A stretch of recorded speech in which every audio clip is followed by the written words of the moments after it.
नमस्कार, आप देख रहे हैं गीतांश टीवी। प्रस्तुत हैं समाचार। अंजलि शाश्वत ने रचा कीर्तिमान। गढ़वा जिले की प्रथम कवयित्री व संस्कार भारती गढ़वा जिला इकाई की सहमंत्री अंजलि शाश्वत ने नेहरू युवा केंद्र गढ़वा द्वारा आयोजित जिला स्तरीय भाषण प्रतियोगिता 2022 में प्रथम स्थान प्राप्त कर सभी को गौरवान्वित किया है। इस तरह वह गढ़वा जिले की प्रथम ऐसी बालिका बन गई है जिसने लगातार 5 बार विभिन्न संस्थानों द्वारा आयोजित जिला स्तरीय भाषण प्रतियोगिता में प्रथम स्थान पाने का गौरव प्राप्त किया हो।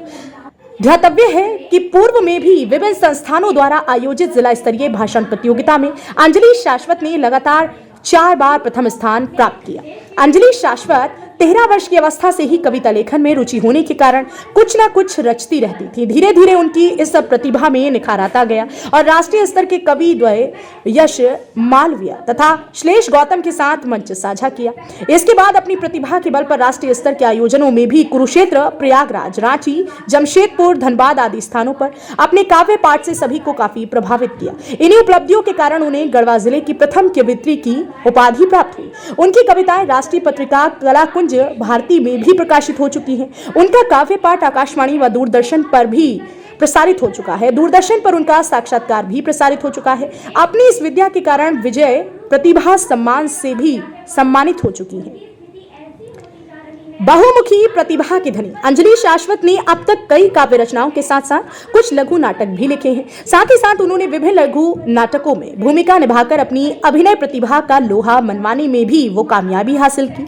उन्होंने कई अवसरों पर सफल मंच संचालन भी कुशलतापूर्वक किया है। अंतर्राष्ट्रीय योग दिवस पर आयोजित जिला स्तरीय आयोजन में भी मुख्य मंच से अंजलि शाश्वत ने आयुष मंत्रालय द्वारा निर्धारित प्रोटोकॉल का सफल प्रदर्शन कर योग में अपनी दक्षता से सभी को परिचित करवाया। अंजलि शाश्वत की योग की इन्हीं कुशलताओं के कारण इस क्षेत्र से जुड़े सक्षम लोग हर संभव मदद करने को तैयार हैं। अंजलि शाश्वत राष्ट्रीय आयोजन गंगा मनुहार प्रयागराज में भी झारखंड की 3 सदा नीरा नदियों दामोदर, भैरवी और स्वर्ण रेखा का जल कलश लेकर झारखंड राज्य का प्रतिनिधित्व कर चुकी है। वर्तमान में वह सूरत पांडे डिग्री कॉलेज गढ़वा से हिंदी में स्नातक प्रतिष्ठा कर रही हैं। अंजलि शाश्वत का मानना है कि कोई भी बालिका पारिवारिक या सामाजिक परेशानियों के कारण अपनी प्रतिभा को निखारने से ना चूके। महिलाओं का सामर्थ्यवान होना इसलिए आवश्यक है क्योंकि वो परिवार का आधार होती है और परिवार देश का आधार होता है। जब एक नारी सामर्थ्यवान होती है तो एक अकेली सीता राक्षसों के बीच सुरक्षित रह के दिखा सकती है। एक अकेली झांसी की रानी ब्रिटिश हुकूमत को हिला सकती है और यदि सब ऐसे हो तो देश का भविष्य बना सकती है। अंजलि शाश्वत चाहती हैं कि संपूर्ण समाज इस दिशा में मिलकर काम करे। नारी जो सृष्टि का आधार है, उसे रचनात्मक कार्यों में आगे बढ़ने का परिवेश उपलब्ध कराना हर नागरिक का कर्तव्य है। राष्ट्रवादी अंजलि शाश्वत का यह भी मानना है कि आजादी केवल एक नायक की जिम्मेदारी नहीं, जन जन की साझेदारी है। अनुभूति करे तो उसके लिए हमें पहले देश को स्वर्ग जैसा बनाना पड़ेगा, उसके लिए कर्तव्य करना पड़ेगा। यूं तो अपने देश के लिए जितना भी कर्म किया जाए कम होता है, पर फिर भी हमारे संविधान में केवल 11 मूल नागरिक कर्तव्यों का उल्लेख किया गया है, जिसमें से मैं केवल 4 कर्तव्यों में चर्चा करना चाहूंगी। उनमें पहला है अपने संविधान का पालन करें, उसके आदर्शों और राष्ट्रगान तथा राष्ट्रध्वज का सम्मान करें। अगर देखा जाए तो आज हमने आजादी का सदुपयोग करने के बजाय आजादी का मायने ही बदल दिया है। आज देश में देश के विरुद्ध नारे लगाने की आजादी है, त्योहारों में भी गंदे गीत बजाने की आजादी है और जहां जिस देश में माता पिता गुरु को ईश्वर तुल्य कहा गया है, वहीं आज उनकी स्थिति ऐसी होती जा रही है कि छात्रों की भुजबल के आगे शिक्षक झुक जाते हैं। छात्रों के भुजबल के आगे शिक्षक झुक जाते हैं। परिणाम रैली के नाम पर कई घरों के दीपक बुझ जाते हैं। मानवता पैसे को सिर नवाती है और माता पिता वृद्धाश्रम में बुढ़ापा बिताते हैं। हम जीते जाते मनुष्यों और अपनों की भावनाओं की कदर नहीं कर पा रहे, तो राष्ट्रीय ध्वज और राष्ट्रीय गान का सम्मान कैसे करना सीखेंगे? इस विषय पे आत्मचिंतन करने की आवश्यकता है कि हम किस दिशा में जा रहे हैं। दूसरा है अपने देश की संस्कृतियों की गहराइयों को समझें और उसका संवर्धन करें। हमारे यहाँ लगातार हमले होते रहे हैं, फिर भी आज हम आजाद हैं। पता है क्यों?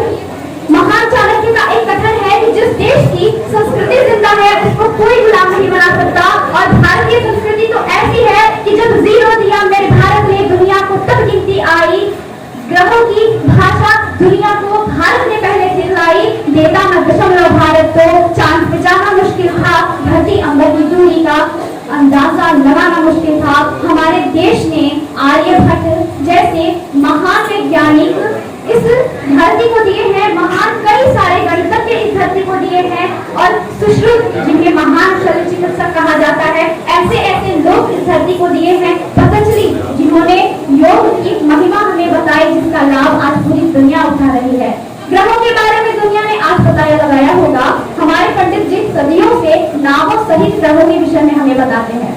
भारतीय संस्कृति में धरती के तिनके से लेकर ब्रह्मांड समाया हुआ है, जिसे समझने पर एक ग्वाला भी गीता रच डालता है।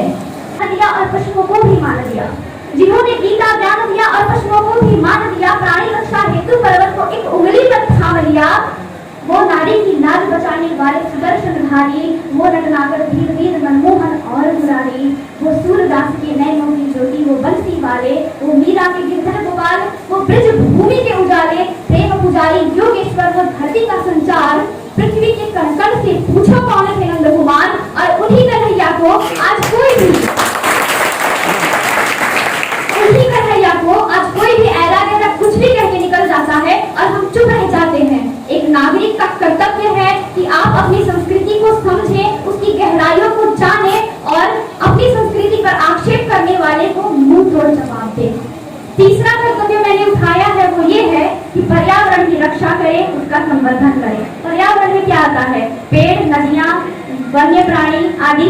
हमारी भारतीय संस्कृति में परंपरा रही है इन चीजों की पूजा करने की, क्योंकि हम जिनकी पूजा करते हैं उनके प्रति श्रद्धा का भाव रखते हैं, उन्हें पवित्र रखते हैं। और आज जब हम अपनी संस्कृति से कटते जा रहे हैं तो परिणाम क्या हो रहा है कि नदियां नाला बनती जा रही हैं, वन खत्म होते जा रहे हैं, जिस कारण वन्य प्राणी विलुप्त होते जा रहे हैं, समय से वर्षा नहीं हो रही है। परिणाम कौन भोग रहा है? हम ही सब भोग रहे हैं। चौथा कर्तव्य है कि देश के प्रत्येक नागरिकों के बीच समानता का भाव उत्पन्न हो और नारियों के लिए जो प्रथाएं चलती है हमारे देश में वो समाप्त हो। हम सबके बीच समानता का भाव कब उत्पन्न होगा? जब हम जागरूक होंगे।